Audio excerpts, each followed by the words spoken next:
So since about 3 days ago, I've started getting very, very itchy, just like all over, which is, it can be one of the side effects of just like immunotherapy and everything, but it can also be a side effect of um, getting off the steroids, and my skin has always been like really, really itchy and dry anyways.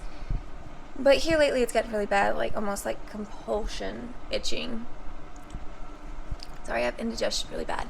It's gotten really bad to the point where like my arms are literally like scabbed and bleeding because of like, that's like where I've been scratching on the itchy parts, and then like they'll get like not fully scabbed or something. It's on this other arm too, but I don't know if you can see it because I like can't turn. But it's really bad, and so in order to help hopefully stop or heal the skin and stop me from itching, we're about to clean everything with alcohol, and then we are going to wrap everything in gauze and put some of my eczema cream on there. I'm not real sure that it actually is eczema. I think it's just extremely dry skin. But it should help for the itching, at least. Yeah, and so I'm just like mainly gonna try to do the itching part. So yeah. You want to do your other one now? Do just this section again since my sleeve fell down. Just go ahead and rub all the way down. Ow, it burns. Get like this underneath portion too, because it still itches. And then on the side, like at the elbow. And this way, this side. Alright, let's go ahead and wrap one at a time so that we don't get anything else. Wait a second, wait, don't put that in, get the alcohol and put it on your hands and rub it in so that you can make sure that it's On your arm or on your hands? on your hands. So you can just, as you're rubbing in the, what you call it, you make sure that there's nothing on your hands that's going to irritate anything. Do we have enough to do both arms? Yeah. I just want to try to leave it kind of thick. Don't rub it in like a lotion. Don't okay. Get this in there. And look down that area. I would say go ahead and do the back of my arm because it itches too. Get some more.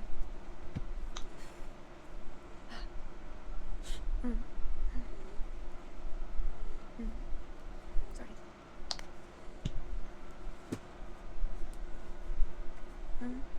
Is there anything like right on my elbow? No. You want to put some? No, let's get the alcohol. And I'm going to wrap it right above the elbow. You want me to do the alcohol? I have it on here. I'll get a new rag for the next one. Don't do it like super tight. Okay, loosen it up just a little bit. Wait, stop. Even that bottom layer. Unwind it. Go ahead. Because as you go up, it's going to get tighter and tighter. So that's why you have to keep like every layer purposely loose. Gosh. And that should be okay. Stop it there. Alright, sleeves. Is it okay in the back? Like, Yeah. I can feel it.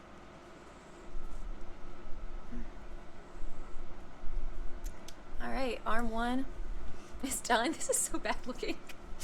Ooh, it definitely burns. Your nickname is Sleeves. Oh, shit.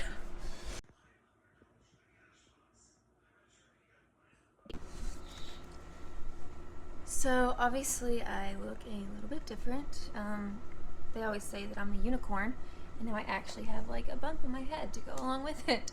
And all of these marks, which look a lot better than they have been. This is like the best that they've looked. I told y'all that the drugs that I was on, one of them was causing like extreme itching.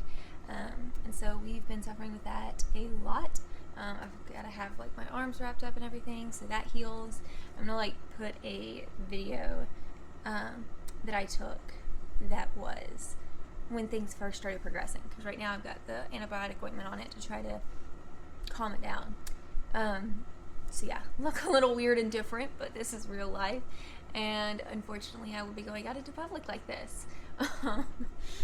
We've had some updates since since the last video we did, so it's been a little while.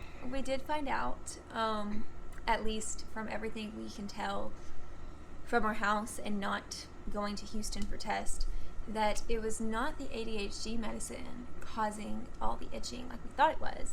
It was actually the sciatic pain, the nerve pain. Duloxetine, right? I don't even know. I think that was the name of it. It was the nerve pain that was supposed to help my sciatic and fibromyalgia. Which it was. It was an antidepressant. and it was actually helping until we couldn't figure out why I was having all these weird side effects. And finally, we were talking to one of our friends, and I don't even remember what prompted us in the conversation to think, oh, well, maybe it's this other drug instead. And so I was just ADHD med, it has meth in the name. Of course you're going to scratch, and I just was fixated on this. So, but we looked everything up, and so there are the mild symptoms. They're like, don't even go to your doctor. Just go get some, stuff from your drugstore. You'll be fine. Sleep it off. There's the medium symptoms, I guess. Medium side effects where, like, you might want to tell your doctor about these. And then there was the severe, where it's like, all right, you need to go to the hospital and get yourself checked out and run some tests. And then there was a separate category down at the very bottom because it was so rare, and it was liver injury and damage. And I checked off every single mark except for jaundice. And jaundice was like the last one where they're like, you're dead in 2 to 3 weeks. And I'm like, great. So, I mean, obviously I never had jaundice. We're really not worried about it. We stopped taking the med that night. We ended up calling our doctor. We spent, Darren spent, because I was so overwhelmed and tired and hitting my tired spell where I was like falling asleep like a toddler. Which was also part of the side effects. Yeah. That I could not, I knew that I wouldn't be able to relay anything to my doctor. So Darren was the one talking to the on-call doctor at midnight and told her everything. And she called us back and said, all right, so it's one of two things. Either a severe allergic reaction. This is Delita. Oh, have they never seen her before? I don't know. Oh. A severe allergic reaction to opioids. So your morphine. Have you ever had an allergic reaction before? And we're like, nope, never, have been on it since the very beginning. Some kind of opioid, never had any kind of reaction. And they're like, all right, well then it's liver damage. Like, come get tests. Come on in. Great. So they told us that since we weren't in jaundice or severe amounts of pain, if we were comfortable with, just waiting 2 or 3 days to go into the NDA when our normal appointment was the same time, then they were okay with it too. And she talked to her doctor, she talked to her boss, and I guess it was a bigger doctor, a more important, more knowledgeable individual, and she was like, yeah. So we ended up just stopping it because I only take it once a day, and I usually took it in the morning, and so she gave us permission to just go ahead and stop taking it. And so that was Saturday night. So our first day off of it was Sunday, and I could almost immediately feel the difference. Sunday was the first day that I did. Yes, I got tired, but I also had church, and then right after church we family. We had family come in from out of state, and then we had to get supper, and it got messed up, and so we didn't get supper until 11 p.m. And it wasn't until that her taste buds and textures, sensitivity is crazy. So if it's not precise, exactly what she wanted, she can't eat it. So not necessarily even what I wanted, just what I can eat. I wound up eating a whole pizza by myself, basically. We didn't have all of that until 11 o'clock, and it was 11 o'clock when I finally started getting tired. But 11 o'clock is a normal time to get tired when you've been up all day. So the itching has progressively gotten better. I haven't had as much of an urgency to itch. It does still come on, but I'm not creating new sores, and I'm not itching as frequently to the sores that are already there. I will say, though, that when I do itch, it's harder for me to stop itching. And so, yeah. So we got that figured out. We're going into the doctor on Tuesday for just blood work and CT scans. And so that is our first round of appointments. So we have our first round of appointments for CT and blood work on Wednesday. And then our next appointment isn't until Tuesday. I think that's the right day. It's the 14th, whichever day of the week that is. Just because of scheduling issues, usually around Labor Day, it's extremely difficult to get patients scheduled into those weeks because it's a holiday weekend, and so they're squeezing a lot of patients into a very tiny window. And it just so happened that the only time available for my appointments were literally 6 days, 7 days apart. And so we will just be in Houston doing nothing. I'll be working. Yeah, Darren's actually going to be working his full-time job from the hotel because we know that there's literally not going to be anything for us to do. And so he's perfectly capable of, working from the hotel like that. So we'll go in and find out. They're going to run some extra tests. We have a walk-in appointment with the pain specialist, who is the one who put me on the sciatic medicine. And so we just have to go in, do some extra tests for the liver, talk through the symptoms, do some checking, and try to put me on something else to help that pain. Yeah. Which has come back roaringly. Yeah. She was actually getting some relief, y'all. I mean, like... I didn't realize how bad it was. I've been hurting from my sciatic until it was like yesterday. Until it was like yesterday, and I had the relief, and then yesterday I started feeling the pain again, and it's just progressively gotten worse since yesterday. And I was like, oh my gosh, I cannot believe that this was just my normal. And so I'm having to sit here and tell myself, like, all right, suck it up, Brittany. Suck it up. Like, you've dealt with this pain before. You're just being a baby right now. You got a little glimpse of freedom, but get over it. We'll get it back. We'll get it back. So yeah. But I'm just glad that we were able to figure it out because it was really, really driving us crazy. So we are actually... Oh, it's itching again. We are actually leaving for Houston today. Today is Tuesday. We don't have appointments until tomorrow on Wednesday. At 5 p.m. is when we go in for blood work and CTs. And so we're about to make the trip. We've gotten a lot later start than we usually do. We usually try to leave in between 12 and 3, depending on what my body does. And it's currently 4:45-ish. And we're still just kind of sitting here. We're trying to get up the energy to leave and go. And it's just, we're both just really exhausted. Everything's packed. We're just sitting right here by the door. I got to bring it out, and then we'll get all your meds in your system, and then we'll just rock and roll. Yep, so we've got a 7-hour trip ahead of us. Nothing really special or anything about this trip. It is our, 7th treatment, but we don't know what's happening with treatment. According to our last blood work, the numbers were showing a decline and showing that there was likely more tumor growth and the immune therapy wasn't working the way that they wanted it to. And so we are waiting for blood work this time and for the scans, and we'll make a final decision, and our doctors will talk us through whether it's safe and smart to stay on the immunotherapy like we've been doing, or if we're going to be switching over to a different treatment plan. So, we're nervous about switching treatment plans just because if we do anything to switch things, then there's a whole new round of side effects and stuff that we have to learn and manage that may or may not be what I'm already experiencing. I do think that it's probably still going to be immunotherapy pills because I would have to go back and look at all the medical notes I took at the beginning of all this. I'm 80% sure that the type of cancer that I have doesn't respond to chemotherapy, and so I don't think that chemotherapy will be any kind of pill that I'm taking. I think it will still be some kind of immunotherapy. It's just going to be a different attack targeting agent aspects, medical jargon stuff. But anyways, so we're just kind of waiting.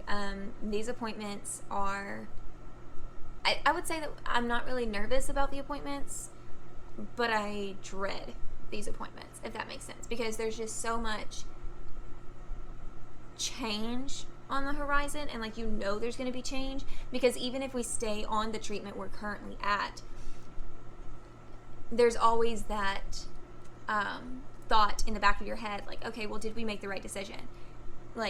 Is the immunotherapy actually working? Yes, it worked this time, but if we go back in 6 weeks when we get our progress reports, did we make the right call? Is it pushing forward the way that we want it to, or did we just waste 6 weeks and potentially allow the cancer to grow and just stuff drugs into my body that were giving me awful side effects but not doing any good?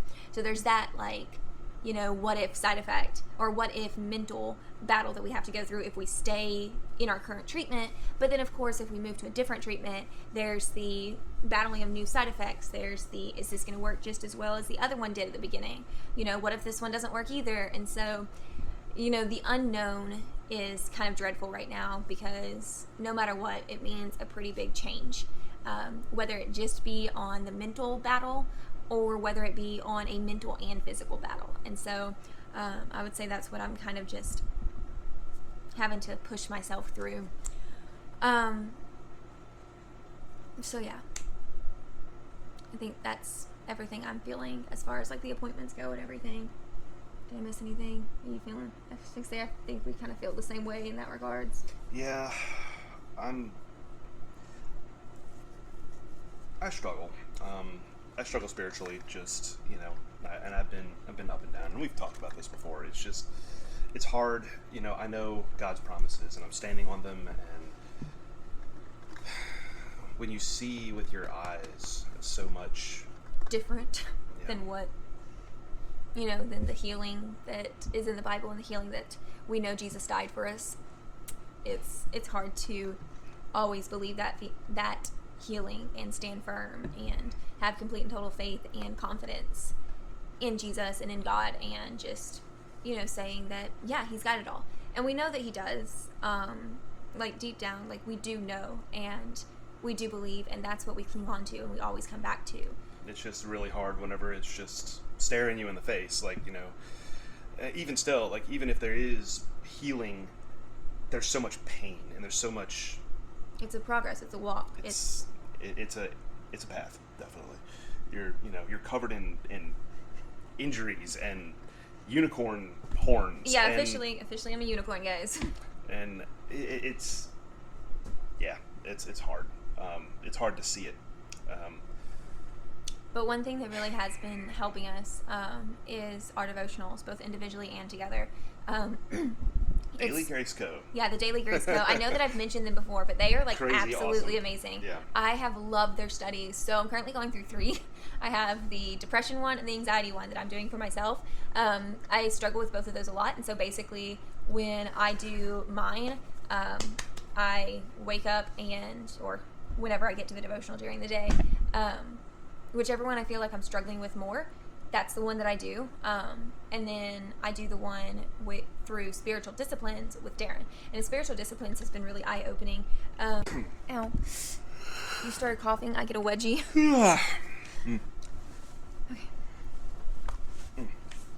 Okay. We have this tendency in our life when something bad happens, like cancer, to kind of just sit back and wallow in the bad things happening to us or in the pain.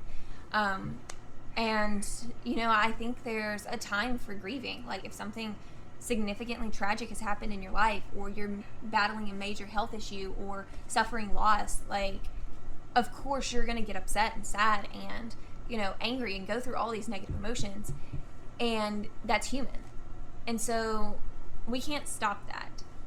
But eventually we have to realize that this is our new life now. Whatever happened to us, whatever we're battling, like, okay, our lives have changed. And so this is now my life now. This is what I deal with. This is my new normal. And so how am I going to live my life now? And, Darren and I had gotten into the habit for a while of, even though we were trying to be really positive about the cancer battle, we still were very much consumed with the fact that we were battling cancer in this season. Okay, yes, you're going through something really horrible right now, and you might be stepping away from your Bible. You might be not at your best. You might not be serving people the way you need to. You might not be walking through your spiritual disciplines or what God calls you to do as well or as joyfully as you used to.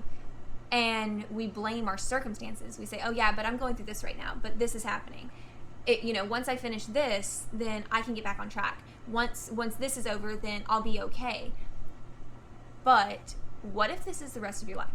Like, what if whatever has happened to you, whatever has changed your life, what if it never changes back? What if that is now your life? And you live a good, healthy life that's full of joy and full of good things. but your life has just changed. What's your excuse then for not doing those things? What's your excuse then for, treating people badly because you're feeling bad? And, it kind of it hit us really hard. It's not that we don't believe that God's going to heal us. Not at all. But we have to pose the question to ourselves, what if I am always going to be battling cancer? What if this is my life now? Like, yes, it gets better, but I'm always going to MD Anderson, and I'm always getting treatment because of the type of cancer that I'm battling and how aggressive it is and how rare it is. Like, what if this is our new normal? What is our excuse then to not read our Bibles, or to not, reach out and try to help other people, or to go to church, or practice our spiritual disciplines and really dive in and walk out a Christian life? And so it's just really helped us in our spiritual discipline study, realizing all of the things that Christ calls us to do, or God calls us to do, in order to show Christ and what he did for us and the thing that he sacrificed for us. And realizing that even in a limited capacity, you can still serve the Lord. And literally just last night, that was the entire devotional. That was the study that we were on. It was all about serving. And a lot of eye-opening stuff for the both of us, just in terms of how we're approaching right now, and what can Brittany do in her, when she shows up to church in a wheelchair. What can she do? How is she actually serving? And we actually were able to identify, like, oh, there's a couple of things, like a couple of heart things that you can do and you can change to actually serve in this very, very, very limited capacity, a very limited way. And it's still big. It's still a good thing to do. And it was just, it was really eye-opening for the both of us, just in terms of how we give of ourselves for the body of Christ. Sacrifice, name of the game. Yep.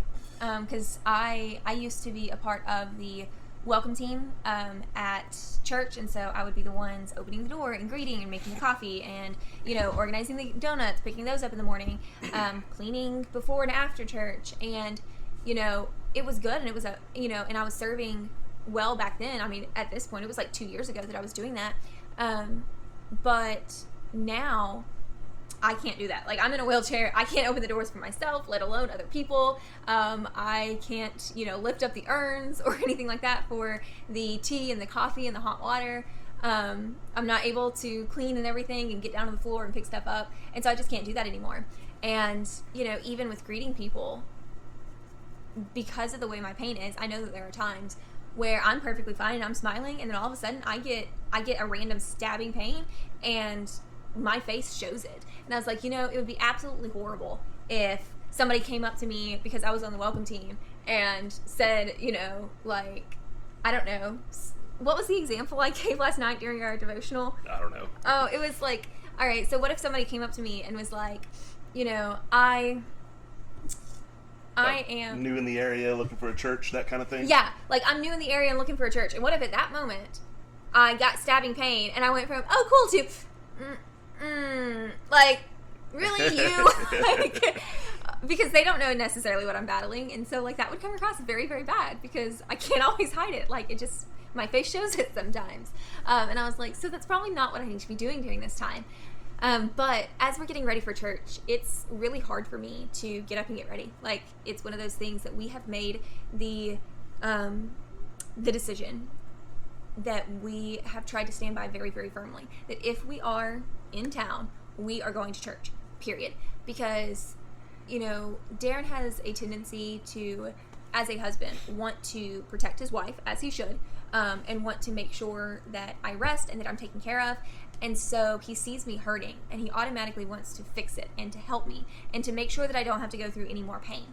And so we noticed, as things progressed, that we would get back from our trips to Houston, we would come home, and it'd be time to come to church. And Sunday morning, I was really, really hurting, struggling to get around. And he'd be like, all right, baby, let's just stay home. You need to rest. And it would turn into this thing where we never went to church because, let's face it, I'm never, like, 100% okay. Like, getting ready pushes me and hurts me. And I don't really know when it was, but it kind of, I knew that it bothered me that we weren't going to church just because I didn't feel good, because it wasn't like I was contagious or anything, But it finally hit me. When we're in Houston, we push for going to these doctor's appointments because we know we're from out of state, 7 hours away, and we need to get into these doctor's appointments. Like, this is how we get our medicine for the way that God has given us to treat this cancer at this time. And there have been times where Darren has literally had to pull me from the bed and like put me in the wheelchair because I was hurting so bad. Yet we still make it to our doctor's appointments. Yeah, I remember this discussion now. I know where you're going. And so if we are pushing ourselves that hard to go to a doctor's appointment, why aren't we doing the same thing for our church family and our church body? And or just going for God. Like, just going for God, yeah. I mean, you know, we push ourselves that hard to go to these earthly physicians. So why am I not pushing myself that hard or even harder to go to the great physician and to be in his presence with other believers? And so right then and there, we're like, all right, going. If you're not contagious, if you don't have a fever, we're going to church. And sometimes that means me literally like doing nothing but getting ready on the couch while he brings me everything and holds up the mirror for me. Sometimes that means us going into church 20 minutes late because that's what we were able to manage that day. It means me bringing in a heating pad and sitting up against the wall. Which has become a norm now. Right? Me bringing a heating pad and sitting up against the wall instead of sitting like with the congregation. She's still in her wheelchair and we just put the heating pad in. And being that awkward person during church that's like trying to open their snacks because I don't need to get nauseous. Like all of these things. Rattling my pill bottles. It's just like this is our normal right now. But you know, through all of that, we have been going to church and we have been really pushing to make sure that we get to church. But since we are oftentimes late because we'll be running on time and then something will happen, there have been times where I think I'm okay and then I nearly pass out.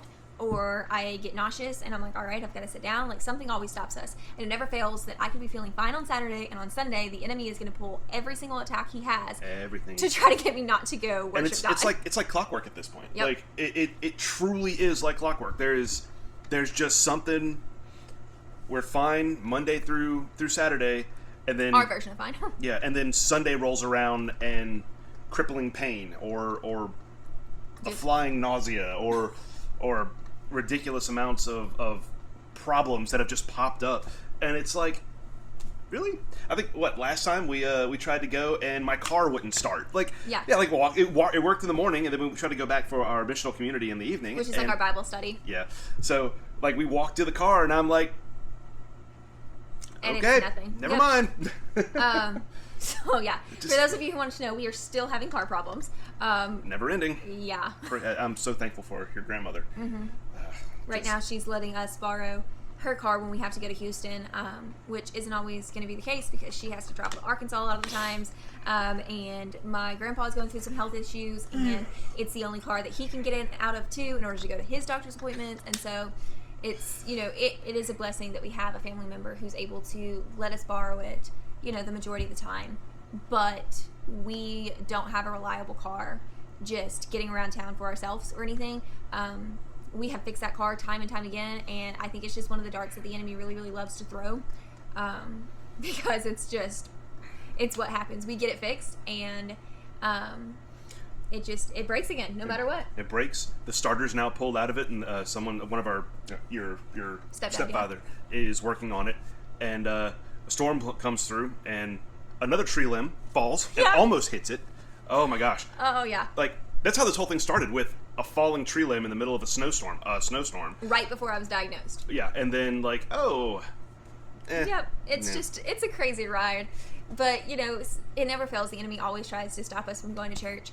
And, you know, we were talking about our, you know, devotional and how it talked about one of the spiritual disciplines being serving, not only serving the body of Christ. And that doesn't mean just serving at church, but serving in your home and serving your neighbor, which was really eye-opening to me. But one of the ways that I really had to work on my heart, and to anybody watching this who goes to our church, please forgive me and love me, and remember that forgiveness. We all give each other grace, because I'm about to admit, like, out in the open, like, how much I've been struggling with this. And just know I love you all, and it's a me thing, not a you thing. we are always late to church pretty much. And we are working on it. We make it a goal every time to get a little bit better, like just make it a little bit earlier. And we're just so happy when we make it. And we love being able to see everybody. I love being able to talk to people and just see how they're doing and see everybody's faces, because we've missed that for so long. And it truly is refreshing. But because we're trying so desperately to get to church, it really, really annoys me when I'm just barely getting it to church before the sermon starts. And we're trying to get in, we've rushed, and we take like this deep breath, like, all right, we've finally done it, we're finally here. And we get ready to walk through the sanctuary doors. And whoever is greeting or whoever is coming out to get their snacks or whatever, because we are a relatively small church, everybody knows what I'm going through. Everybody follows the battle. And so when they see me at church, they're like, oh my gosh, it's Brittany. And they're so surprised that I'm there. And I love seeing everybody. But in my own selfish, self-centered mindset, you're trying so human hard tendencies, to I get just want into to the get sanctuary. I want to get through those doors. And so people will stop, and they care and love so much about me. They're like, how are you doing? Like, is there anything I can help you with? Like, how's this week been? How can I pray for you? And they're literally fellowshipping me and trying to pour into me. And I'm sitting there and I'm going through the motions, but my heart is like, just let me in the sanctuary. Like, I just want to be in there. And, I pointed out to Darren, I was like, I didn't really realize it until last Sunday how bad it was. I knew I was kind of anxious every time I went to church and wasn't able to get into the sanctuary as soon as I wanted, but I didn't realize what exactly I was feeling or why I was feeling it. It was just kind of this off feeling. And so we were able to pinpoint that during the devotional. And I'm like, oh my gosh, that makes me sound like a really, really horrible person. Yeah, and that's something that we, like, I mentioned earlier, like the small way that she can serve. In a sacrificial way. In a sacrificial way is literally when we reel in there and someone's talking to her, to just let that person help, because everybody loves you, everybody wants to be around you, everybody wants to help, and to fellowship before church joyfully, because Yeah. I'll do it afterwards, and I'm fine. Like I'll sit there and talk to everybody. I think I just moved the camera. You oh did a well, little bit. It's okay. You're in the frame more now. I'll sit there and talk afterwards for hours, like however you want me to. But going in, it's more difficult for you, especially when we're running late. And I think that, and what we were talking about was just, hey, like the way that you can serve in that small capacity is just let that person pour into you, because they're hurting too. Yeah. They love you, and they see this, and they are falling apart at the seams. And because just being able to talk to you is seeing a good that like thing. I'm okay and everything. And so letting them do that and not being in a rush and not trying to plow your way through the sanctuary is. And I really do love everybody in the church, and I care about them so much. And so it made me feel really guilty when I finally realized it, because I was like, okay, what if I'm having this tendency of like rushing through? Am I even really listening to what they're going through? Like if I, in my, going through the motion state, if I'm like, oh yeah, well, how are you doing? Am I even listening to how they're doing? Am I even really like listening in a way that I can pour into them and serve them and pray for them and walk through life with them? No, because that's not where my mind is. My mind is focused on making sure that I get into what I want to do. Yeah. And so it's been really eye-opening to me. Sorry, guys. Somebody's calling us, and it really distracted me, so I had to hang up on them. It's been really eye-opening to me, because I want everybody in our church and, our family to know that I do love y'all, and I still pray for y'all, and, I'm so happy to see y'all, but my actions say something different. And so it was really eye-opening and very convicting. And so it's one of the challenges that I'm having to currently work through. And that's one of the things that we started sharing these videos, because we wanted to be able to be real and share stuff like this, and be honest and be like, yep, I really screwed up this week. Like, yep, this is where I'm messed up. But the good thing is that like there's grace for all of us, and that's why we have Jesus. Like, these sins are already forgiven, and all he asks of us is that we repent, we try to do better, and that we appreciate the sacrifice that was made for us, the fact that we can have forgiveness, and we sacrificially serve others in the same way, like listening to them and fellowshipping with them, even if it means I don't get to the sanctuary as quickly as I would want to get there. So yeah, it was very eye-opening, and I really liked it. What were some of yours that, as we were going we were through? just talking about you. I can just let you talk. Oh no, if I'm gonna do this, if I'm gonna admit to the entire church now and anybody else watching on our social media, you have to admit this too. You said you were in it with me. I'm in it with you.